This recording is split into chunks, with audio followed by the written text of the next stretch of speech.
ప్రముఖ పుణ్యక్షేత్రమైన శబరిమల అయ్యప్ప ఆలయం బంగారం కుంభకోణాలకు కేరాఫ్గా మారుతోంది.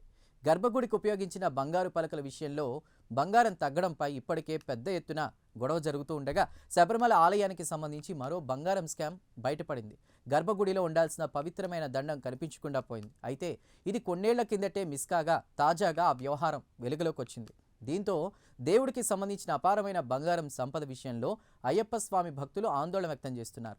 ఇక ఇలా వరుసగా శబరిమల దేవాలయంలో బంగారం స్కామ్లు బయటపడుతున్న నేపథ్యంలో ట్రావెన్కోర్ సంస్థ తీరుపై అనుమానాలు రేకెత్తుతున్నాయి. ఆలయ నిర్వహణకు సంబంధించి పటిష్టమైన వ్యవస్థ రన్ అవుతున్న తరుణంలో బంగారం మాయం కావడం, చివరికి రికార్డుల్లో కూడా అవకతవకలు ఉండడంతో కేరళ హైకోర్టు సైతం నిర్ఘాంతపోతోంది.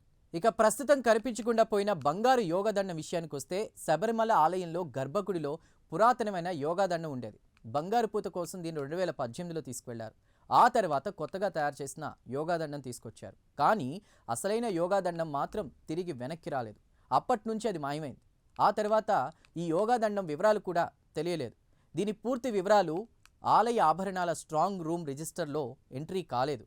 ఈ యోగాదండంతో పాటు రుద్రాక్షమాలకు కూడా బంగారు పూత పూయించేందుకు బయటకు తీసుకెళ్లాలని అనుకున్నారు. కానీ ఈ వస్తువులను ఆలయం నుంచి బయటకు తీసుకెళ్లడానికి హైకోర్టు అనుమతి ఇవ్వలేదు. దీంతో ఆ వస్తువులను తూకం వేయించినప్పుడు అధికారులు వాటి వివరాలను రికార్డుల్లో నమోదు కూడా చేయలేదు. ఆ యోగాదండం చాలా అమూల్యమైంది. కానీ ఆ యోగాదండం రుద్రాక్షకు దేవస్థానం బోర్డు అధికారులు ఎంత బంగారం పూశారు, వెండిని మళ్ళీ తిరిగి ఇచ్చారా అనేటువంటి పూర్తి వివరాలు కూడా బయటకు రాలేదు. ట్రావెన్కోర్ దేవస్థానం కూడా ఈ విషయాలన్నీ బయటకు రాకుండా జాగ్రత్త పడుతోంది. యోగాదండం, రుద్రాక్షకు బరువుకు సంబంధించినటువంటి రికార్డులు కూడా లేవు. అప్పటి నుంచి ఈ యోగాదండం, రుద్రాక్షమాల కనిపించకుండా పోయాయి. పురాతన కాలం నుంచి ఉన్నటువంటి ఇవి సడన్గా కనిపించకుండా పోయాయి. అయితే ఎన్నో దశాబ్దాల నుంచి ఉన్న ఇవి ఎంతో ప్రత్యేకమైనవని తెలుస్తోంది. అయితే మండల మకర విళక్కుతో పాటు నెలవారీ పూజలు, ప్రత్యేక సందర్భాల్లో ఆలయాన్ని మూసేస్తారు. ఆ సమయంలో అయ్యప్ప యోగ నిద్రలో ఉంటారు. దీంతో ఆలయాన్ని మూసివేసే ముందు అయ్యప్ప వద్ద యోగాదండం పెడతారు. ఏకముఖి రుద్రాక్షలతో చేసిన మాలను స్వామివారికి అలంకరిస్తారు. భస్మాభిషేకంతో విగ్రహాన్ని మూసివేస్తారు. సాధారణంగా ఏకముఖి రుద్రాక్ష అనేది అత్యంత ఖరీదైనది. అలాంటిది ఈ రుద్రాక్షమాల మొత్తం ఏకముఖి రుద్రాక్షలతో చేసింది. దీనికి తోడు ఇవి రెండూ చాలా పురాతనమైనవి, వెలకట్టలేనివి. యోగాదండం, రుద్రాక్షమాల కనిపించకుండా పోయేసరికి కేరళ ప్రభుత్వం దర్యాప్తుకు ఆదేశాలు జారీ చేసే అవకాశాలున్నాయి.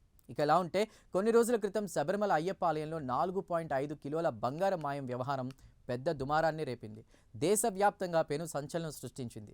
దేవాలయ నిర్వహణ బాధ్యతలు చూసుకునే ట్రావెన్కోర్ దేవస్థానం బోర్డుపై బంగారం దొంగతనం, ఆస్తుల దుర్వినియోగం వంటి తీవ్ర ఆరోపణలు రావడంతో ఈ వ్యవహారం కలకలం రేపింది. అయ్యప్ప దేవాలయానికి చెందినటువంటి ద్వారపాలకులు, పీఠాలపై ఉన్న బంగారు పూతను టీడీబీ అధికారులు రహస్యంగా తీసి మరమ్మతుల కోసం చెన్నైకి పంపారు. ఈ మరమ్మత్తు పనులను అయ్యప్ప భక్తుడు ఉన్నికృష్ణన్ చేపట్టారు. అయితే మరమ్మతుల తరువాత బంగారం బరువులో తేడాలు రావడంతో కేరళ హైకోర్టు ఈ అంశాన్ని సుమోటోగా స్వీకరించి విచారణను మొదలుపెట్టింది. విచారణలో షాకింగ్ విషయాలు బయటపడ్డాయి. ఉన్నికృష్ణన్ మరమ్మతులు చేపట్టిన తర్వాత కొంత బంగారం మిగిలిందని, దాన్ని పెళ్లి కోసం వాడడానికి అనుమతించాలని కోరుతూ టీడీబీకి లేఖ రాశారు. ఆ లేఖ విచారణలో బయటపడింది. దీంతో దేవుడు బంగారాన్ని పెళ్లికి ఎలా వాడతారని న్యాయస్థానం ఆగ్రహం వ్యక్తం చేస్తోంది. అయితే బంగారం ధరలు నానాటికి పెరుగుతున్న తరుణంలో కోట్ల రూపాయల విలువైన దేవాలయ ఆస్తులు అదృశ్యం కావడంపై భక్తులు, ప్రతిపక్షాలు ఆగ్రహం వ్యక్తం చేస్తున్నారు. యోగాదండం, రుద్రాక్షమాల విషయంలో కూడా హైకోర్టు దర్యాప్తుకు ఆదేశాలు ఇవ్వాలని వారు కోరుతున్నారు.